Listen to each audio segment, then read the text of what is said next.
All right, we are recording.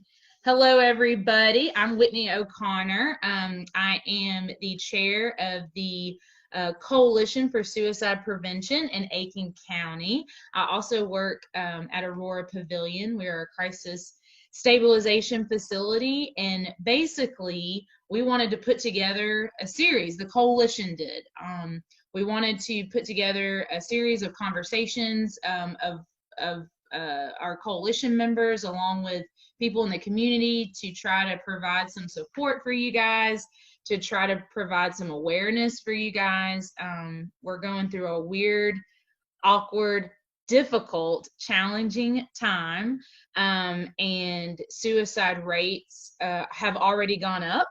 And so we want to try to provide support and give you guys some ways and direction on how you can be of service, and also to hear some stories. I have Terry with me, my good friend Terry Lee. I'm going to allow her to introduce herself. She's also part of the coalition. Thank you, Whitney. I appreciate it, and I appreciate the opportunity to be here today, and I appreciate all of your work as well, and I'm honored to be part of the coalition. I am just a plain old wife and mother, mother of 5 beautiful, precious children. All of them are in their 20s now, almost 30s, and so we kind of have empty nests, but family is the joy of my life. I'm a pastor's wife. My husband is Philip Lee, who's the senior pastor at Cedar Creek Church. And so we feel extremely blessed to have been led to Aiken for the last over 20 years to be a part of that church fellowship. And beyond that, I'm a nurse. I graduated from Clemson University in 1984. So go Tigers. And all of my clinical experience has typically been critical care or quality outcomes management, Joint Commission preparedness, that kind of thing, just making sure people are getting excellent care. And never thought that I would be working as a nurse, a wife and a mother, and a pastor's wife in the area of mental health, but this is where I have been led, so this is where I'm working for now. That's awesome. So, Overflow Foundation, I definitely want you to talk about that and how it got started and what it's doing in our community. Absolutely. So Overflow Foundation is a 501c3 registered nonprofit that was started about a year ago. I'm the founder and executive director. I do have a governing board of 5 very precious individuals and very important individuals in many different facets. A lawyer, a mental health nurse, a counselor, a retired counselor. So everybody on the board brings their expertise to help me do what the foundation tries to do. But it was founded in memory of my son, Philip Lee Jr., who at the time was 29 years old and died by suicide on September 6, 2018. And so this was extremely painful childbirth, if you will, to begin the foundation. But as a Christ follower, I feel like oftentimes, most of the time, for me, out of my greatest pain and difficulty and struggle has come in the past my greatest ministry and my greatest work that I feel like God is using to reach other people who may be hurting and struggling. And so I just felt like there was something that I needed to do, and that God wanted to use Philip's life as well as his death to reach other people. And so the foundation was started as a nurse, but as a hurting mom, to bring more mental health awareness, to promote mental health, and to promote suicide prevention, as well as provide mental health education. There's so much stigma out there that kind of preempts people from getting help, makes them afraid of getting help. But there's also so much basic lack of knowledge. And I'll just be completely transparent in saying that as a nurse with over 35 years of experience, most of that experience, well, really all of that experience, on the medical side of healthcare rather than the psychiatric side, I realized after the loss of Philip, my extreme knowledge deficit regarding psychiatric nursing, but regarding just basic mental health. Right. And so as I began to realize that and began to study the statistics and learn more myself about a nurse, about mental health as a nurse, I realized, oh my gosh, I need to be part of this education. I need to help educate people just about the basics, basic signs and symptoms. What do you do and what do you say if you recognize that someone may be developing a mental health disorder or in a mental health crisis? What do you do and say, and how do you get them to their next level of care as just a layperson? And so I teach mental health first aid. I'll travel anywhere to teach mental first aid. There are different locations all over the states. Some states don't have it though. And so you just have to kind of look and find your class. It's an 8-hour class, teaches signs and symptoms, the things to do, and it's well worth the 8 hours. And one of my biggest frustrations, this is probably giving you more than you wanted, but oh no, please. Let me get on my soapbox for just a minute. Go ahead.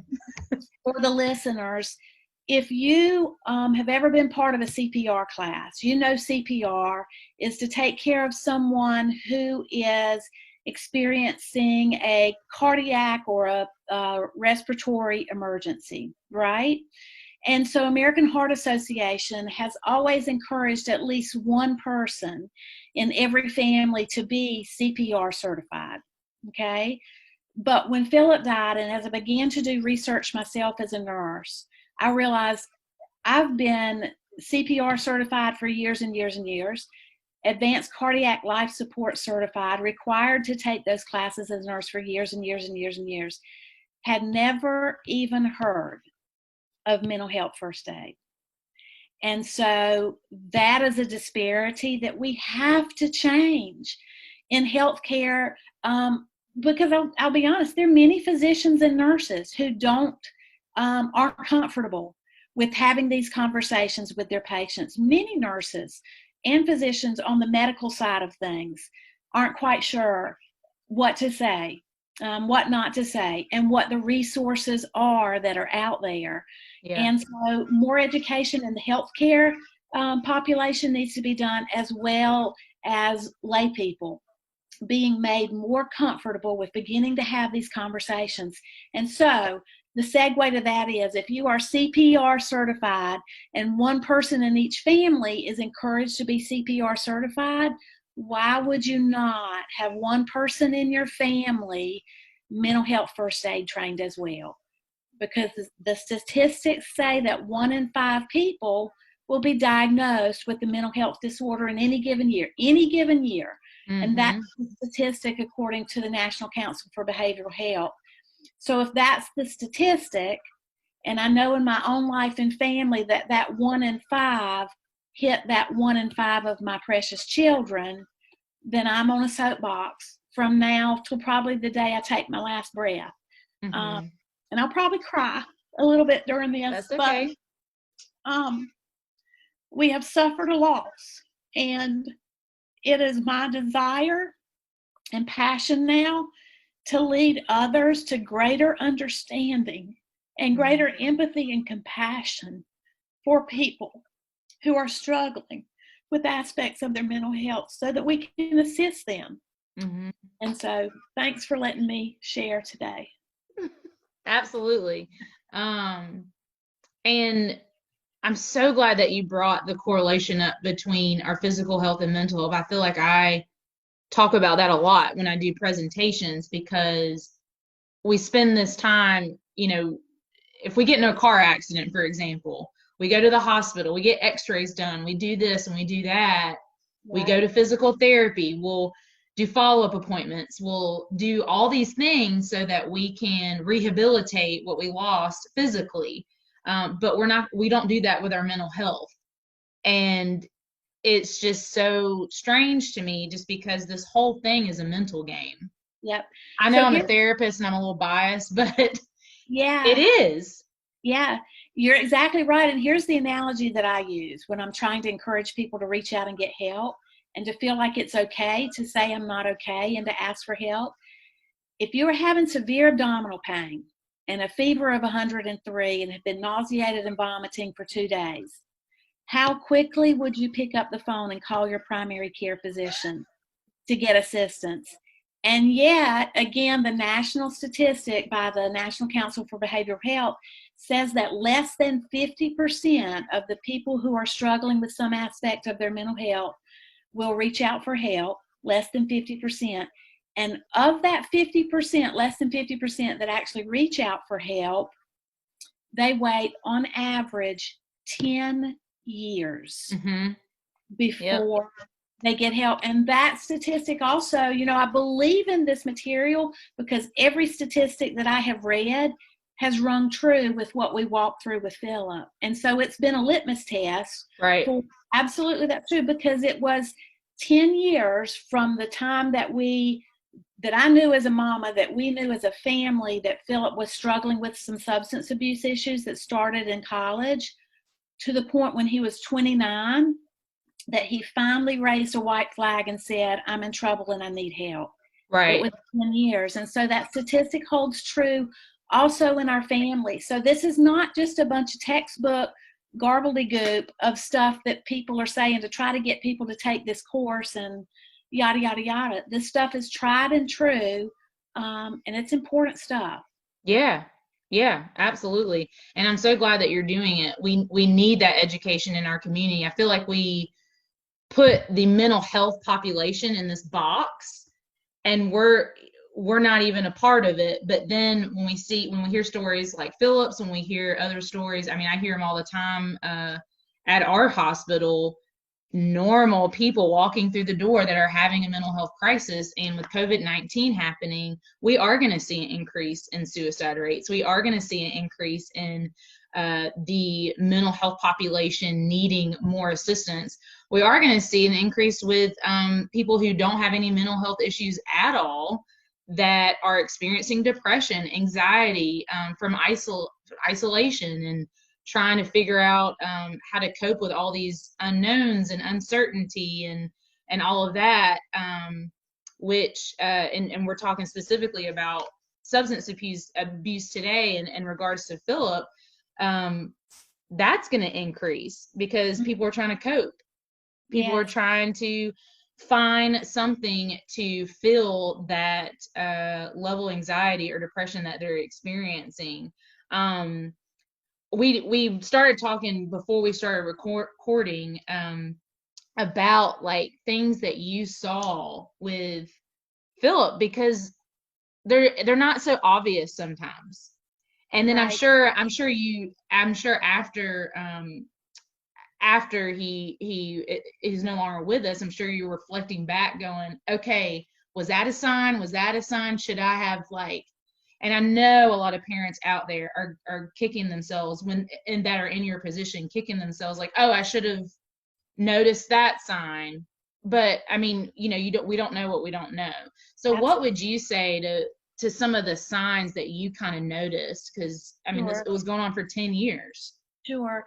So the first thing that we noticed with Philip in college, and this rings true again for people who are developing a mental health disorder or who are developing a substance use disorder, one of the first things that you'll see is it begins to affect their ability to live, laugh, love, and learn. That's the easiest way to remember that.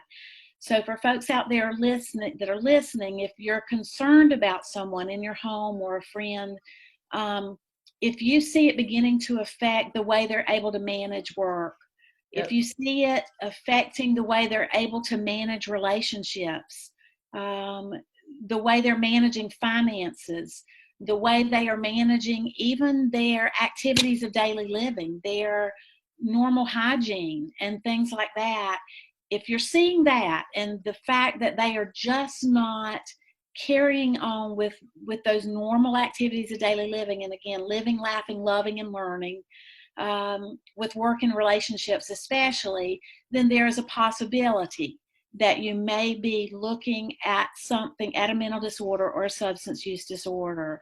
So those are the kinds of things you want to look for. And that did ring true with Philip. He began to have, and he was on academic scholarship, athletic scholarship. Philip was gifted and talented in every area of life. He always ended up on a stage. He taught himself, just sat down at the computer and taught himself how to play the guitar, and then worked on his vocal talent and, became a professional singer-songwriter. And so he really excelled at so many things. And so when we began to see some of those symptoms as far as his classwork falling, he dropped a lot of classes, and we didn't realize that. When you have kids away at college, there's a huge part of their life that parents are not privy to, but we just happened to get a letter in the mail about his classwork sent to our home. And so that kind of tipped us off that there was an issue. And we could tell also by occasionally Philip's physical appearance. And, I know I'm his mama, but he was a good-looking young man. He was a very good-looking man. I appreciate that. As are all of my children. All of my children are precious and beautiful. What mother wouldn't say that? But so we saw the effects of some of that as well. And he began to have trouble juggling finances, trouble juggling his schedule and all that kind of stuff. So it did begin to bleed into that. And he was pretty transparent with us. We had and have very strong family relationships with all of our children. And Philip was always transparent with us. And we'd have the conversation so many times about his alcohol use, his marijuana use. He was finally pretty transparent about that. And I talked to him a lot about that from a medical standpoint and a mama standpoint, of course, because what many people don't understand about marijuana is it is a mind-altering drug. And that the more frequent the use, according to the CDC, I sat next to a physician, to the head psychiatrist from the CDC, in the mental health first aid instructor course when I took the course in Nashville. And I asked this physician, I want your opinion of marijuana. Does it really mess the mind up? Is it as innocent as people would let on that it is? Or just tell me what you think, because I've had so many conversations with my son about it before his death. And this psychiatrist told me that, in my opinion, I believe that the use of marijuana is the worst thing that someone 25 years or younger can do to their brain. Wow. Because you still have a still developing brain, especially the frontal lobe. And so that's affecting the development of that brain. And oftentimes people don't understand that when they are using it sometimes to self-medicate and treat anxiety, which is what we now feel like Philip was using it for. We are aware that he was having some anxiety in college. So he began to use substances to self-medicate the anxiety and things that were going on in his mind, which oftentimes happens with people who may be struggling with the development of a mental disorder. And that's exactly what we saw. And the statistics also will bear out too, according to this physician that I spoke to and some of the literature that I've read, that the more frequent the use of some of these drugs, the more likely the development of severe depression or schizophrenia in your 20s. And so these are some of the things that these young people are not being exposed to. These are some of the facts that they're not aware of. But that's an uphill battle. It's an uphill battle to talk about marijuana use. But and it's an ongoing conversation that needs to be had. And luckily you had a good relationship with him to have those discussions.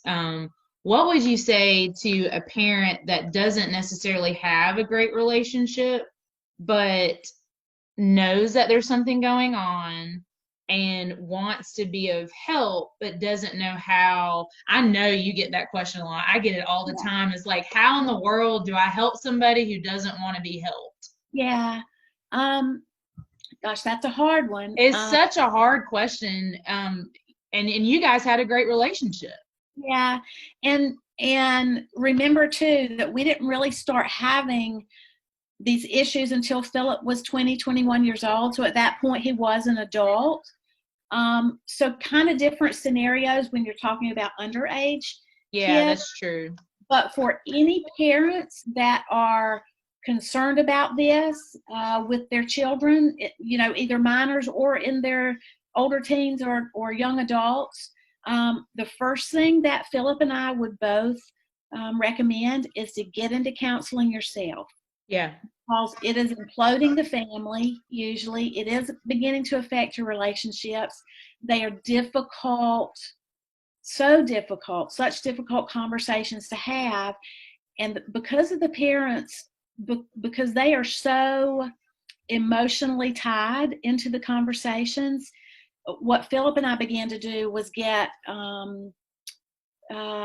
either a counselor or another pastor or good friends of ours that could speak from outside the circle, that could look from outside in. Yeah.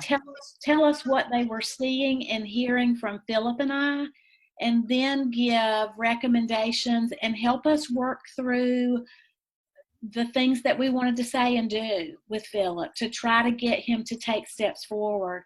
And so that's what we did. So I'd recommend getting someone who is not as emotionally charged to help you make decisions and help you decide on what steps you want to take with your loved ones. Yeah.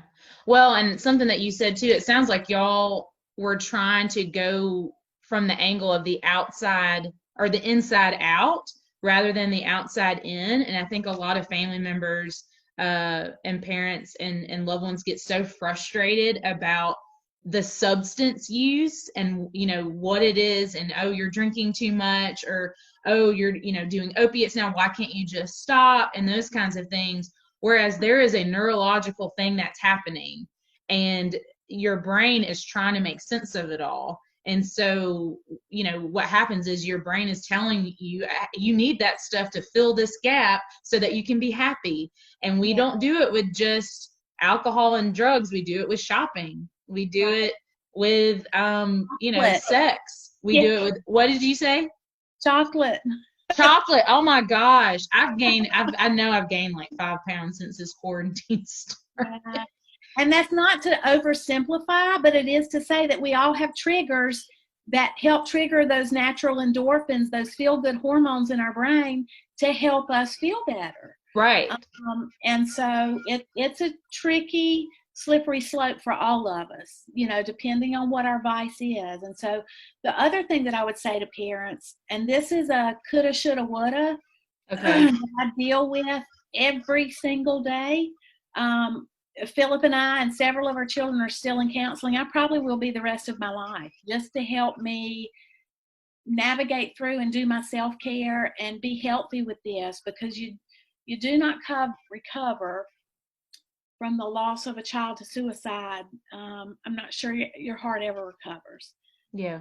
So there are many coulda, shoulda, wouldas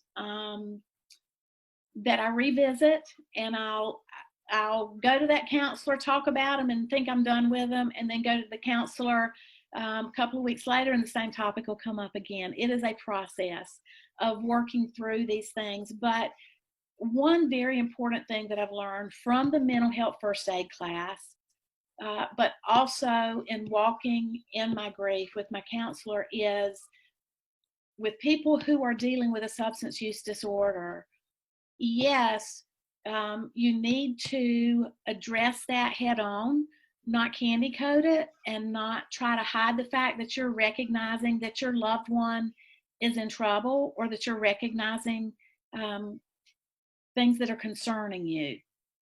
That being said, Philip probably did not need to have the conversation with his mom 25 times. Okay. I wish that I had done more listening, and non-judgmental listening, and asked the why questions more than I did say, you shouldn't be doing this. You're ruining your life. You're gonna hurt yourself. You're in trouble. I because I was fearful of something happening to my child, I approached much of my conversations with Philip in fear. Okay. Oh, yeah. And which is a natural posture for a parent. It's a natural Sure. posture. But what I've learned also, like, again, I said through mental health first aid, one of the 5 steps of mental health first aid is non-judgmental listening. Yeah. Now, I'm not saying, don't hear what I'm not saying. I am not saying to enable your loved one and to candy coat it and never acknowledge the fact that there's an elephant in the room. Sure. That's the exact opposite of what I'm saying. You have to address that, but also there has to be a balance of unconditional love and non-judgmental listening, because usually, typically, and I would say more times than not, those individuals know on the inside there's an issue, but Oh, yeah. they're in mental and emotional anguish. A lot of times, again, they're self-medicating. And there's so much guilt and shame poured on top of the fact that these people, are in the throes of these addictions and stuff, that non-judgmental listening has got to be part of the treatment and part of the way we interact with these individuals. God, Terry, that is so hard. I mean, as a therapist, a part of our training is non-judgment and to be a good listener. And it's hard. It's very hard, especially I'm more of a solution focused kind of person. And I'm like, oh, okay, that's the problem. Oh, here's some solution. Let's try them and see which one works. You don't want to try them. Well, why not? Why don't you want it? Why don't you want to solve it? And I think that's where a lot of people are with substance abuse, with mental health. They're just like, why can't you just be better? And I think that what people are missing is that this is a constant evolution. Yes. Like you were mentioning, you might have to always go to counseling just to process this experience over and over again. And it's not that you're picking at a wound, it's just that your brain is constantly trying to make sense of it all. And for you to go to counseling is helpful for you to manage that. Right, absolutely. And again, talk therapy and talking to individuals who can look from the outside in and help you kind of figure out what you're thinking and feeling as well is very helpful. And also, what we learn too is it always doesn't have to be the parent or somebody that is closely associated with the individual who's struggling with substance abuse. It's oftentimes very beneficial for it to be a friend, but a friend who is a good influence, not one of the influences that's adding to the addiction situation. It can be a pastor. It can be for teenagers, if your kids are in high school or even junior high, because the statistics are that these individuals are younger and younger that are getting some of this substance use stuff. It can be a coach or a teacher. So if you suspect as a parent that your child is struggling, I'm not saying to pull yourself out of the equation. I'm saying to add other specialized individuals into the equation that can help you address your child or your teenager or young adult. Yeah. You got to attack it from every possible angle. Then the other thing I would say is you can beg, you can plead, you can lay down in the road. We did everything that we knew to do when we knew to do it to try to get Philip assistance or to say, okay, I need assistance. Right. When we realized that there was a substance use disorder. But until those individuals are ready for help, until they throw up a white flag and they're sick and tired of being sick and tired and have decided they want their life to go another route, there's not a whole lot you can do. We pray, we continue to extend, again, non-judgmental listening, and he slid his feet under our table anytime he was welcome in our home. We included him on all family outings and everything. But he always stayed away when he knew he was not doing well and when he knew he could not cover it.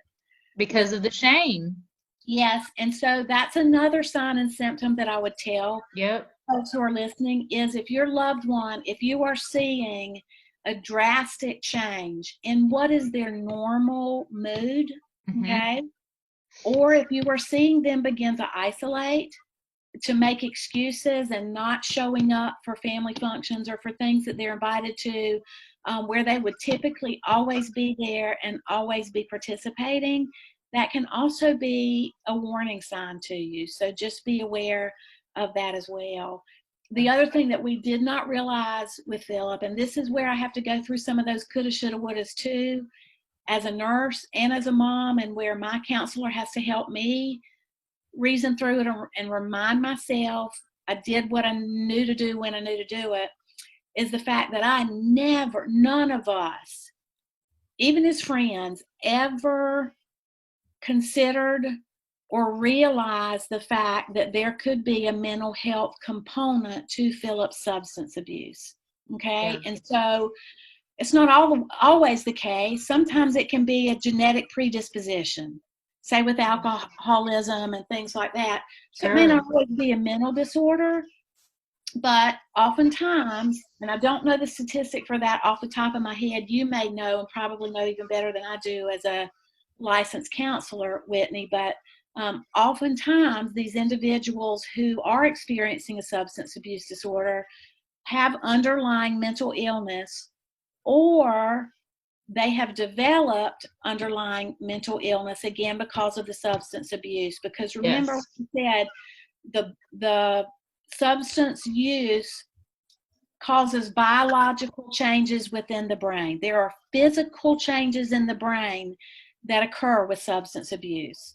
And that's not well discussed either. Oftentimes we just talk about the mood effects or the psychological and social effects, that if I take a drink, I'm okay with going into the room, it decreases my anxiety and I can participate in this meeting or whatever. But we don't highlight the fact that these substances are changing the brain chemistry. And the longer you participate in the use of these substances, the more it changes your chemistry and the longer it will take for you to get back to baseline as far as the normal functioning of your brain.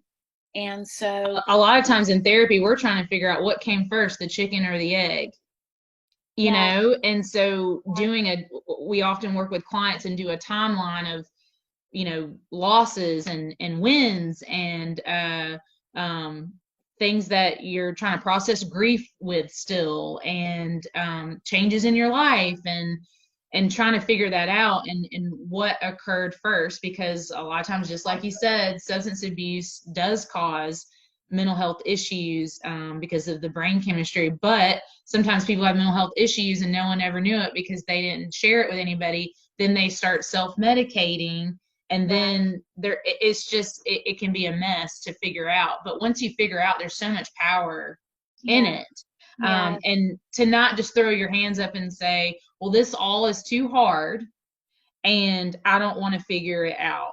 And another thing I'd add to some of the things that you were saying is try to empower that individual and make them realize how strong they are within themselves.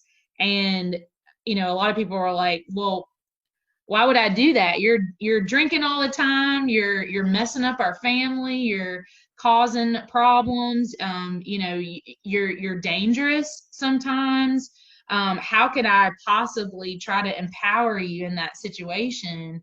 Whereas we know that person's heart, we know where that person, their intentions are, and to understand that their brain chemistry is taking over right now with these substance abuse issues, that's where we need to start. And to make sure that that person knows, hey, you are strong without this. And we all are struggling with something to fill that void. Yours just so happens to be drugs and alcohol. So how can we work together to make you feel safe, to make you feel like you're amazing, because you are. How can we do all those things and keep you in the right headspace? So that a lot of all that sounds really hard for people, because it is. Yes. Yes, it absolutely is. And part of it makes it even more difficult because of the stigma.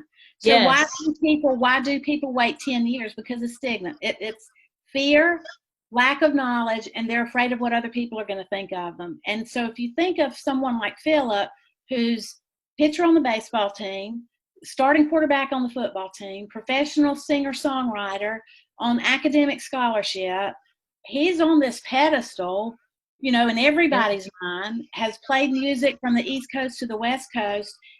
Was he likely to admit, hey, something's going on in my mind, I can't sleep? In his journal, it had been 2.5 years that he said, he told us this when he got out of rehabilitation. He said, if I had been stopped at any point in the past 2.5 years, I would have blown an illegal alcohol limit on the breathalyzer. Wow. And he said, I drank more and more alcohol to put my mind to sleep, to try to sleep at night. And so when he finally threw up the white flag and said, I've got to have help, we were able to get a psychiatric evaluation as well, because he was in a very manic state, and was diagnosed with bipolar disorder, which is a mix of very manic behavior and can then swing, the pendulum can swing to the other side with drastic and severe depression. And so we realized that late in the ball game. And I'm not sure that Philip even knew. Interestingly, he had a psychology degree and master's level hours to potentially become a counselor at some point, and Wow. ended up dropping out of the program, which was another symptom. Remember the live, laugh, love, and learn? And so he would start something and then stop it, start something and then stop it. It's searching. Yeah, it's really searching, but really making an effort, such a concerted effort to do. And so I'm not even sure that he knew until very late, and until he got that diagnosis, okay, this is what it is. And so there's relief in finally having a diagnosis, because then name it, claim it, and treat it, right? But there's also, again, that stigma attached of, now how do I fit back in with my friends? Are they going to be afraid of me? I don't want to be on medication the rest of my life. The medication has side effects.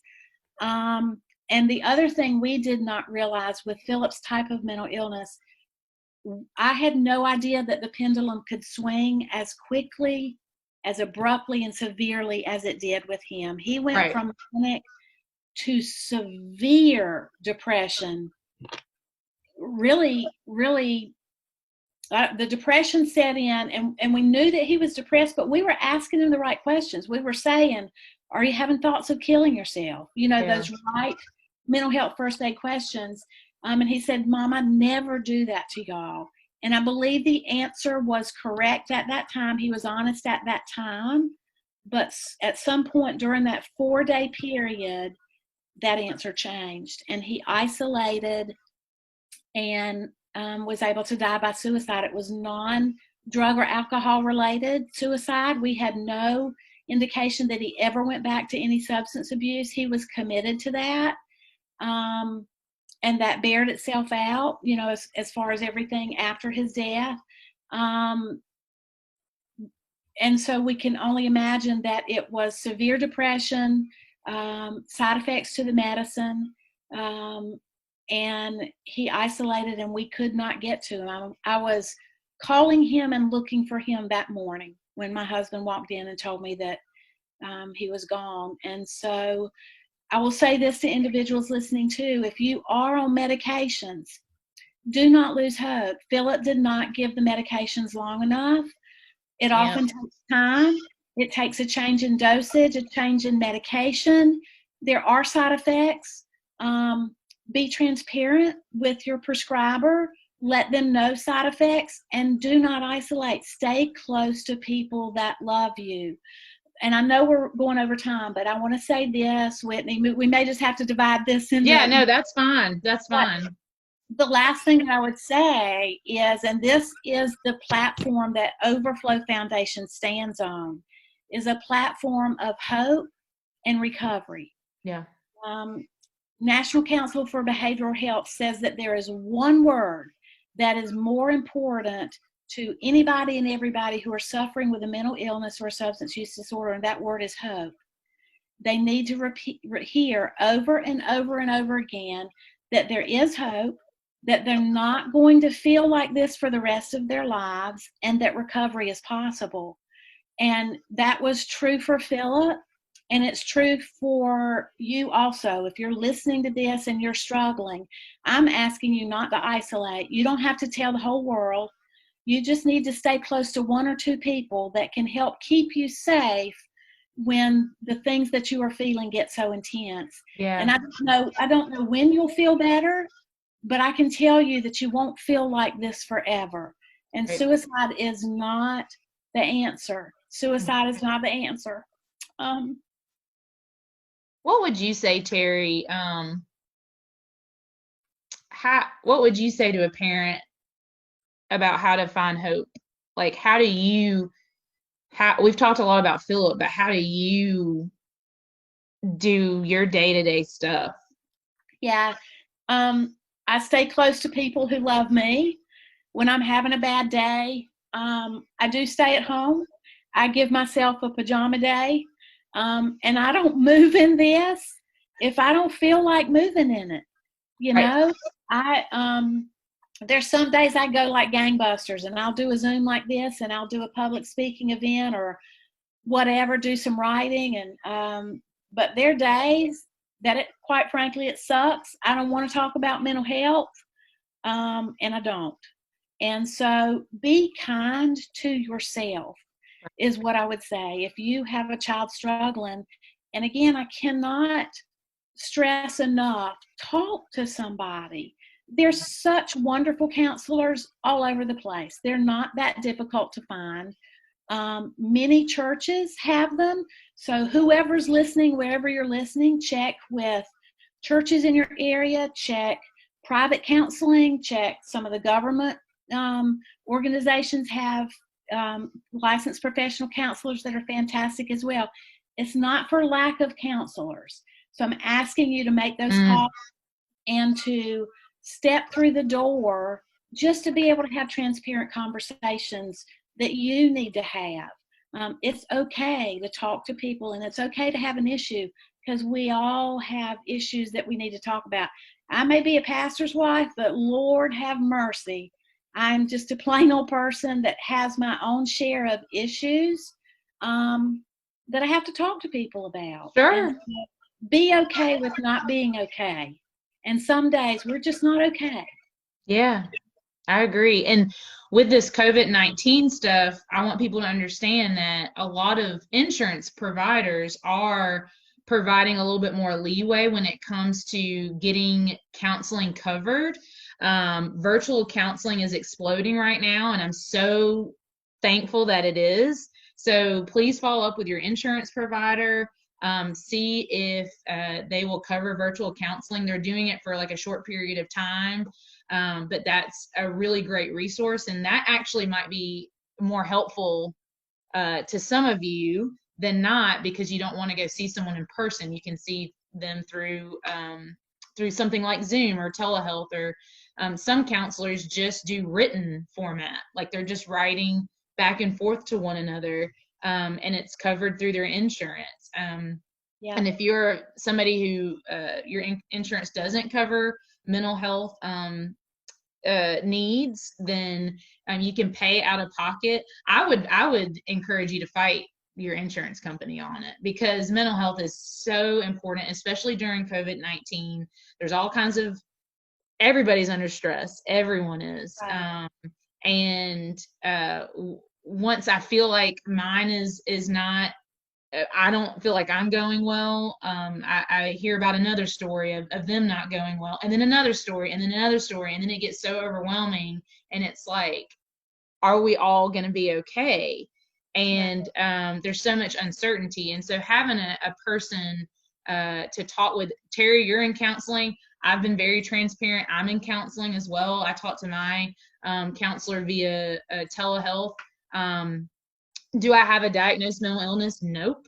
But I am a cancer patient going through COVID-19. So that's enough for my plate. And Absolutely. And you have a lot on your, we all do. It's affecting us, and it's affecting every facet of our life. But I'll tell you what, I want to be on the offense when this is over. I do not want to be on the defense. And so you and I both know how important that is. And so we hope that all of you understand how important that is as well. We have a lot of coalition members that have different services and provide different things. We're going to bring them on one by one and just kind of give our thoughts about what's going on. If you guys want to comment to this video, share what your thoughts are, any topics that you want to discuss. We're probably going to have Terry back on because she is a wealth of knowledge and has a lot of experience with stuff. And I just think it's helpful. I think it's helpful for us to have these candid conversations and put things in light so that we can see them and we can move through them together. Terry, is there anything else that you want to share before we close out? Like I said, we will have you on again. I appreciate it. I know I talked a lot. I'm sorry. No, you did perfect. Well, I just have such a passion to be, because I know the statistics, Whitney, and I know that there are so many people out there struggling that have questions, and that maybe if they hear just a snippet of what of the story with Philip and what our family's been through and what we have learned from it, then I know that God is using his life and his death. And so that's what helps give me peace and hope, is I know that God can use even the bad stuff in a way that can reach other people that are hurting. And so that's what gets me out of bed in the morning. It's just to know that he is continuing to use that. And that's what Philip would want. There's no doubt in my mind that Philip didn't want to die by suicide. Philip didn't want to die. Philip got caught in the spiral of depression and isolated and could not see his way out, over, through, or beyond it in any way. And Philip was not thinking right when he did what he did. No one that dies by suicide, I believe, this is just a personal belief, I don't believe anybody that dies by suicide is thinking straight, because our most basic instinct as human beings is survival, right? Yeah. And so, again, if you are having thoughts of harming yourself or of killing yourself, there is hope and help out there. The National Suicide Hotline is 1-800-273-8255 or 273-TALK. And so you can pick up that resource right now. There are resources on the Overflow Foundation website. You can reach me via email on that website as well at www.overflow.foundation. If you have questions or anything at all that we can do for you. Overflow also is a part of assisting financially. We have a special relationship now with Penfield Christian Home. Oh, that's awesome. And with anybody else, any other facilities as well. And so we are assisting as much as we can. I'm still trying to raise funds. You know, I am a nonprofit, and so I operate everything on, I'm applying now for grants and donations. And so, but we are assisting underserved people, underinsured people, uninsured people, and even folks that just say, I don't have the money right now with the counseling costs or with rehabilitation costs. We don't pay for the entire amount of rehab, but we assist in making connections to get individuals who are ready to a place of hope and healing. And so that's another thing that Overflow is trying to do, and we've been able to assist several individuals already. And so we'll continue to do that as God supplies the means for us to be able to do that. So, and people can donate on your page, right, Terry, if they want to donate? Yes, absolutely. Okay. There's some merchandise there as well. You can download Philip's music there if you want to get his CD there. You can get a #Phil shirt, and #Phil does stand for in memory of our son, but it stands for pouring hope into life. I is love what it. they're trying to come up with. And so that's really what hashtag Feel stands for now as well. Just remember there's hope and don't isolate. Yes. I can't thank you enough for letting me be part of this. Yeah, I'm excited that you agreed to do it, and I'm excited that you're on the coalition. We need your representation. We need your voice and your views and your perspective.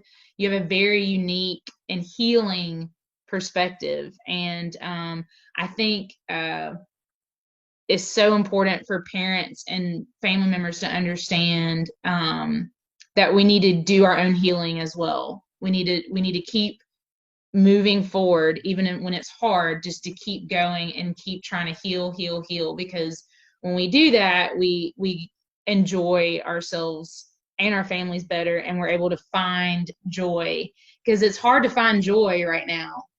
Yes.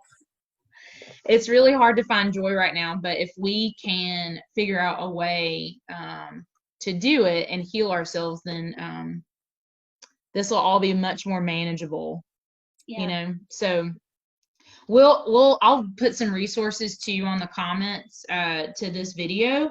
I encourage you guys to share it with your communities, and we'd love to hear your thoughts. And we appreciate everybody, and we hope that everyone stays safe. All right. Absolutely. Have a great day. Thank you so much.